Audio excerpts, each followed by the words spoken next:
নমস্কার, আমাদের চ্যানেলে আপনাদের সবাইকে স্বাগত। আমাদের আজকের গল্পের নাম শ্রদ্ধেয় লেখক শিবরাম চক্রবর্তীর লেখা ছোট গল্প অঙ্ক সাহিত্যের যোগফল। এটি আমাদের চ্যানেলের একাদশ নিবেদন।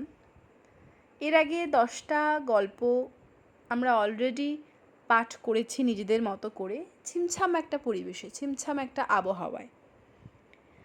আপনারা চাইলে সেই পুরনো গল্পগুলো একবার শুনতে পারেন, তার সঙ্গে এই গল্পটিও শুনে জানাবেন যে আপনাদের কেমন লাগলো। গল্প পাঠে এবং পোস্টার ডিজাইনে আমি হৈমন্তী বন্দ্যোপাধ্যায়। আমার সঙ্গে গল্প পাঠে সহায়তা করেছে আমার 4 বছরের মেয়ে প্রাহি পাঠক। অঙ্ক সাহিত্যের যোগফল এটি শিবরাম চক্রবর্তী রচিত একটি অন্যতম জনপ্রিয় হাস্যরসাত্মক ছোট গল্প এবং এই গল্পটি শিবরামের অন্যান্য বিখ্যাত কিশোর সাহিত্য ও রম্য রচনার সংকলনের অন্তর্ভুক্ত। এটি মূলত পাশের বাড়ির রাজীবদের নিয়ে লেখা একটি রম্য কাহিনী। এছাড়াও আরও জেনে রাখা দরকার, এটি শিবরাম চক্রবর্তীর হাতির সঙ্গে হাতাহাতি বা অশ্বত্থামা হত ইতি রচনার মতোই জনপ্রিয় একটি হাস্যরসাত্মক রচনা। আমার পাশের বাড়ির রাজীবরা খাসা লোক, ওর দাদা বাবা ওরা সবাই। কিন্তু লোক ভালো হলে কি হবে, মনের ভাব ওরা ঠিক মতো প্রকাশ করতে পারে না। সেটা আমাদের ভাষার গোলমালে কি ওদের মাথার গোলমালে তা এখনও আমি ঠাওর করে উঠতে পারিনি। কিন্তু যখনই না আমি তাদের কিছু জিজ্ঞেস করেছি, তার যা জবাব পেয়েছি তা থেকে দেখেছি মাথা মুন্ডু কোনো মানেই খুঁজে পাওয়া যায় না। কেন, এই আজই তো বেরোবার মুখেই রাজীবের দাদার সঙ্গে দেখা। জিজ্ঞেস করলুম, কেমন আছো হে? এই কেটে যাচ্ছে একরকম। কেটে যাচ্ছে শুনলে পিলে চমকায়। তখন ভারী তাড়া, ফুরসত নেই দাঁড়াবার। নইলে কি কাটছে, কেন কাটছে, কোথায় কাটছে, কিভাবে কাটছে, কবে থেকে কাটছে, এসবের খবর নেওয়ার চেষ্টা করতুম। বাজারের পথে রাজীবের বাবাকে পাই। এই যে, কেমন আছেন মুখুজ্জে মশাই? আগে যেমন রেখেছেন। এও কি একটা জবাব হলো নাকি? এ থেকে ভদ্রলোকের দেহ মনের বর্তমান অবস্থার কতখানি টের আমি পাবো? কে রেখেছেন আর কেনই বা রেখেছেন তারই বা কোনো হদিশ পাওয়া যায়? তোমরাই বলো। ঝি সঙ্গে নিয়ে বাজারে চলেছেন, তখন আর তাকে জেরা করে জানা গেল না। অগত্যা ঝিকেই প্রশ্ন করি, তুমি কেমন আছো গো বুড়ি? এই আপনাদের চরণের আশীর্বাদে। আপ্যায়িত হয়ে বুড়ি যেন গলে পড়ে। শ্রীচরণকে আমি চিনি না, তার আশীর্বাদের এত বহর কেন, বাতি কি বা কিসের তাও আমার জানা নেই। কিন্তু সঠিক উত্তর না পাওয়ার জন্যে ও আর শ্রীচরণ দুজনের ওপরই নিদারুণ চটে গেলাম। এক বন্ধুর সঙ্গে মোলাকাত, হঠাৎ অনেকদিন পরে দেখা, কুশল প্রশ্ন করি, মহেন্দ্র যে, ভালো আছো তো? একরকম। বিকেলে যখন আমি বাসা মুখো সেই সময় রাজীবও, খাসা ছেলে রাজীব, সেও দেখি ফিরছে স্কুল থেকে। এই যে রাজীব চন্দর, চলছে কিরকম? চমৎকার। না, এবার ক্ষেপে যেতেই হলো। যখনই ওকে কোনো কথা জিজ্ঞেস করি তা ওর স্বাস্থ্য কি, খেলাধুলো কি, পড়াশোনা যা কিছুর সম্পর্কেই জিজ্ঞেস করেছি, তখনই ওর ওই এক জবাব, চমৎকার। এছাড়া যেন অন্য কথা ওর ভাঁড়ারে আর নেই। আলাদা কোনো বুলিও যেন জানে না। বাড়ি ফিরে ভারী খারাপ লাগে। এ কি, সবারই কি মাথা খারাপ নাকি? আবাল বৃদ্ধ বনিতা সকলের এবং একই সঙ্গে, আশ্চর্য। দুনিয়া শুধু সবারই ঘিলুর গোলমাল না, আমাদের ভাষার ভেতরেই গলদ। তা নিয়ে নিজে নিজেই মাথা ঘামাই। এরকম হেয়ালিপনার খেয়ালি জবাবে কবিরাই খালি খুশি হতে পারেন। আমার যুক্তিবাদী বৈজ্ঞানিক মন কিন্তু ভীষণ বিচলিত হয়, মাথা ঘামাতে হয় আমায়। আচ্ছা, আমাদের ভাষাকে অঙ্কের নিয়মে বেঁধে দিলে কেমন হবে? বিশেষ করে বিশেষণ আর ক্রিয়াপদকে। অঙ্কের নির্দেশের মধ্যে তো আর ভুল হবার কিছু নেই। ফিগার্স ডু নট লাই, অঙ্কেরা মিথ্যাবাদী হয় না, মিথ্যে কথা বলতে জানে না। এই বলে একটা বইতে আছে না ইংরাজিতে, সংখ্যার মধ্যে বাঁধা পড়লে সংখ্যার কিছু থাকে না, আর ভাষা ভাষা ভাবটা কেটে যায় ভাষার। অঙ্কের নিরিখটাই সবচেয়ে ঠিক বলে মনে হয়। 100কেই পুরো সংখ্যা ধরা যাক তাহলে। আমাদের দেহের, মনের, বিদ্যার, বুদ্ধির, রূপের, গুণের, এক কথায় সব কিছুর সম্পূর্ণতা জ্ঞাপক সংখ্যা হলো গিয়ে 100। এবং ওই সংখ্যার অনুপাতের দ্বারাই অবস্থা ভেদের তারতম্য আমাদের বুঝতে হবে। এরপর আর বোধগম্য হওয়ার বাধা কি রইল? উদাহরণ, নিয়মকানুন মেনে এরপর রাজীবের বাবাকে যদি আমি জিজ্ঞেস করি, কেমন আছেন মশাই, ভালো তো? এবং সম্পূর্ণ সুস্থ অবস্থার সংখ্যা যদি হয় 100, তাহলে ভেবেচিন্তে অনেক হিসেব করে তাকে উত্তর দিতে হবে, এখন ভালো আছি, পরশু অসুখ পেটের দাঁড়িয়েছিল 10, কাল দাঁতের ব্যথায় 7-এ ছিলাম, আজ যখন দাঁত তোলাই তখন তো কাত প্রায় নাই বললেই হয়। এই যাই আর কি।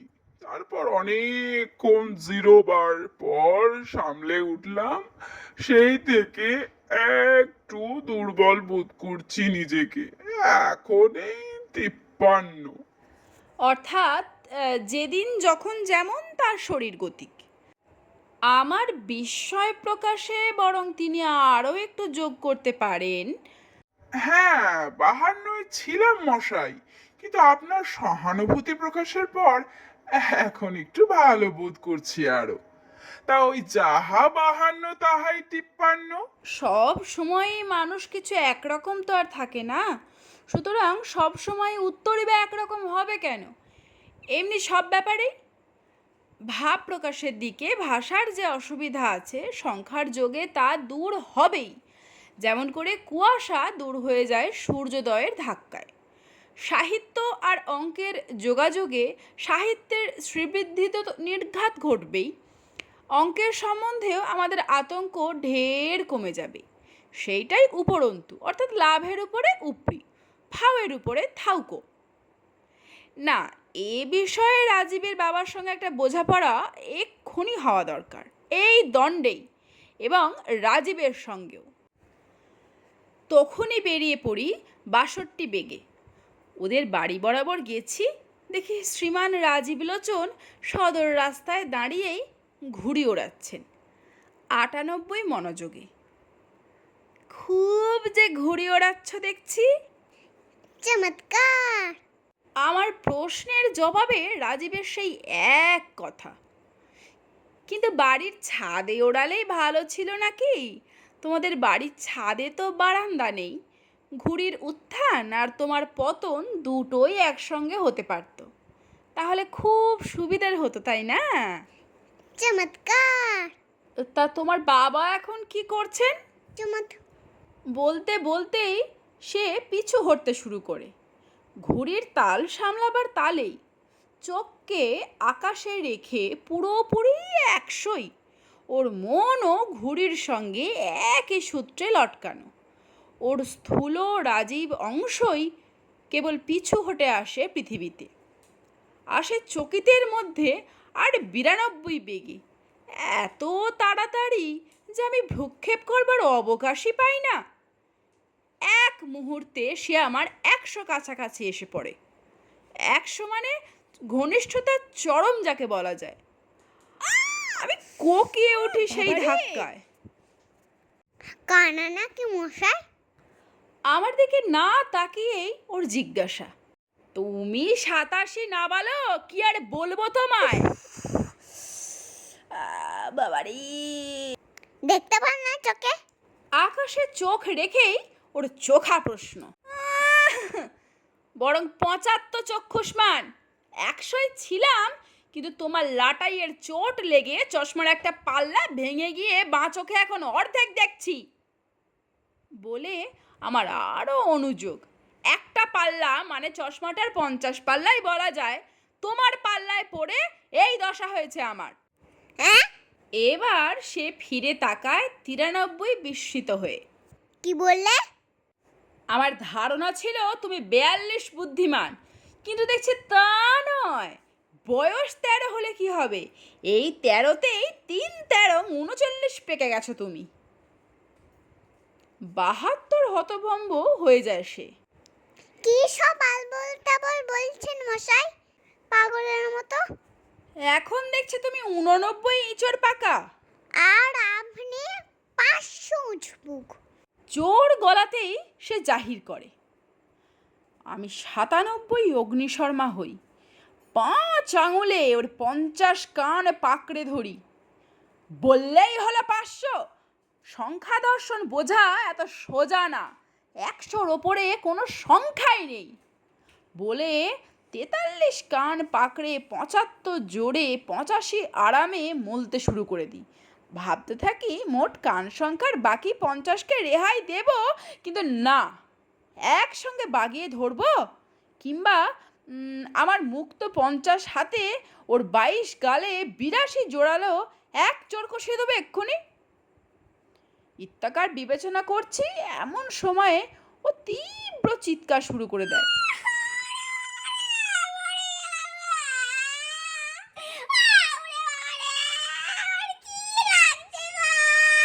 ওর বাবা ছুটে আসেন টেলিগ্রামের মতো, ওর দাদাও আসে পাশের বাড়ির তাসের আড্ডা ফেলে, পাড়াপড়শিরাও। সকালের দেখা হওয়া সেই বন্ধুটিও এই মাহেন্দ্রক্ষণে এসে জোটেন কোত্থেকে। 26 কান্নার আওয়াজে 63 গলার অস্পষ্টতা মিলিয়ে তারস্বরে আওয়াজে থাকে রাজীব। আমি ঘুড়ি ওড়াচ্ছি, কোথাও কিছু নেই, কোনো বলা নেই কোনে। এই লোকটা হঠাৎ খেপে গিয়ে আমাকে মারছে, আর রঙ্গ কষে কষে কি সব গালাগাল দিচ্ছে।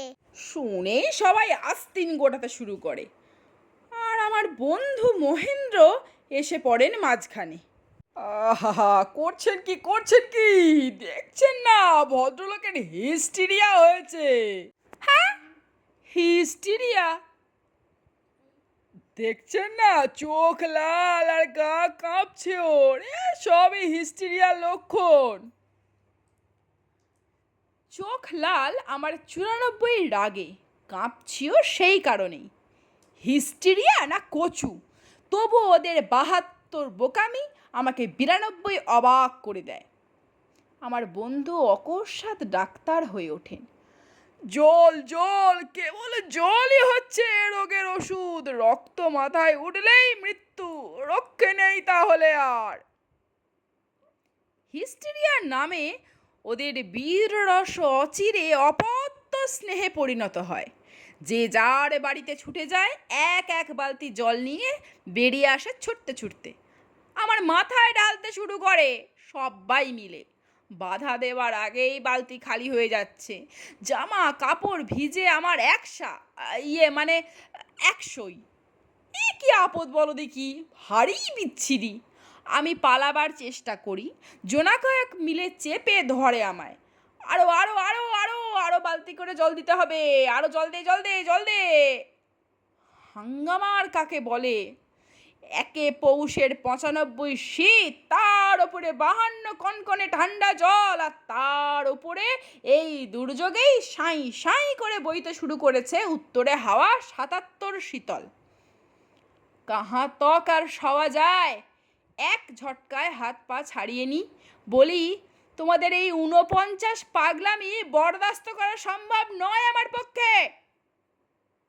এই বলে এক দৌড়ে যেই না আমি 65 দিতে যাচ্ছি, ওরা 77 ক্ষিপ্রতায় আমাকে পাকড়ে ফেলে। ফলে আমারই চাদর দিয়ে আমাকে ল্যাম্পপোস্টের সঙ্গে বাঁধে। 88 কষ্ট বোধ হতে থাকে আমার, কষ্টের চূড়ান্ত যাকে বলে। এমনই সময়ে এক হোস পাইপওয়ালা রাস্তায় জল দিতে আসেন। রাজীব তার হাত থেকে পাইপ হাতিয়েই আমাকে লক্ষ্য করে। তার যাবতীয় রাগ জলাঞ্জলি দিয়ে কর্ণমর্দনের বেদনা ভুলে আমার পীড়নের সাধু প্রতিশোধ সে নিতে চায়। শিশু ভোলার নাথ 1 নম্বর। এই কি হচ্ছে না এটা? চেঁচিয়ে উঠেছি আমি।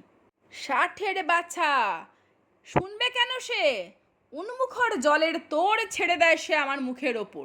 56 পুলকে, অর্থাৎ পুলকের সেই ডিগ্রিতে যেখানে সে নিজে ছাপিয়ে উঠেছে এবং ছাপাতে চাইছে অপরকেও।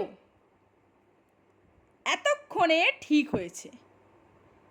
বন্ধুবর উৎসাহে ঊনসত্ত হয়ে ওঠেন। এইবার ঠান্ডা হবে। জলের গোঁত্তা এসে ধাক্কা মারে আমার চোখে, নাকে, মুখে, মাথায়, গায়ে, কোথায় না কোথায়।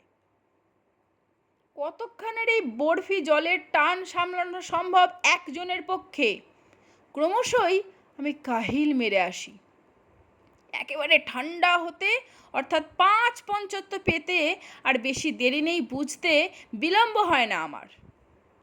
এর পরের ইতিহাস অতি সংক্ষিপ্তই। জলযোগের পর অ্যাম্বুলেন্স যোগে আমাকে পাঠিয়ে দেওয়া হয় হাসপাতালে। সেখানেই আমি এখন। হিস্টেরিয়ার কবল থেকে বেঁচেছি, এখন ভুগছি খালি নিউমোনিয়ায়। অমন 55 জল চিকিৎসার পরিণাম তো একটা আছেই। অঙ্ক আর সাহিত্যের যোগাযোগে যে আবিষ্কারটা আমি করেছিলাম সেটা আর চালু করা গেল না এ বাজারে। আঙ্কিক সাহিত্যিকের 99 দশায়, অর্থাৎ অন্তিম অবস্থায় তার সাহিত্য অঙ্কের জবনিকা পতন হলো।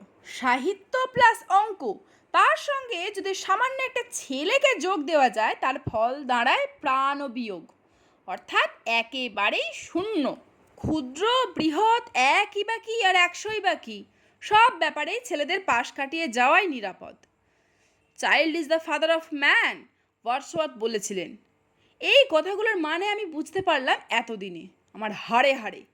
এর যথার্থ দামও এতদিনে আত্মসাৎ করতে পারলাম। অর্থাৎ ছেলেরা হচ্ছে মানুষের বাবা, আর বাবার সঙ্গে লাগতে গেলে কাবার হতে কতক্ষণ। আবিষ্কারকের ক্রমপরিণতি খুব সুবিধের হলো না, সেজন্য দুঃখ নেই। কোনো দেশে কোনো কালেই হয় না, ইতিহাস পড়ে জানা আছে। যাই হোক, এই সুযোগে সেই ভদ্রলোক, সেই মহেন্দ্রবাবু, মাহেন্দ্রক্ষণে যিনি অযাচিত এসে বন্ধুকৃত্য করেছিলেন, তাকে ধন্যবাদ দিয়ে রাখি। হিস্টেরিয়ার টাল সামলেছি, নিউমোনিয়ার ধাক্কা সামলাবো কিনা জানি না। আগের থেকে জানিয়ে রাখাই ভালো। 67 জলকষ্টের কথা আর মনে নেই, এখন 76 মন্বন্তর আমার সম্মুখে। সাবু বাড়লেই খালি আমার পথ্য এখন। শেষ হলো আমাদের আজকের গল্প পাঠ। গল্প পাঠ আপনাদের কেমন লাগছে আমাদেরকে জানাতে একদমই ভুলবেন না। সেই সঙ্গে আপনাদের অত্যন্ত গুরুত্বপূর্ণ প্রত্যেকের মতামত এবং প্রতিক্রিয়া, সেটা আমরা কমেন্টে সব সময় পড়ার জন্য আগ্রহী। আগামী দিনে আপনারা আরও কী ধরনের গল্প শুনতে চান আমাদেরকে প্লিজ জানাবেন। ততদিন পর্যন্ত সবাই ভীষণ ভালো থাকবেন।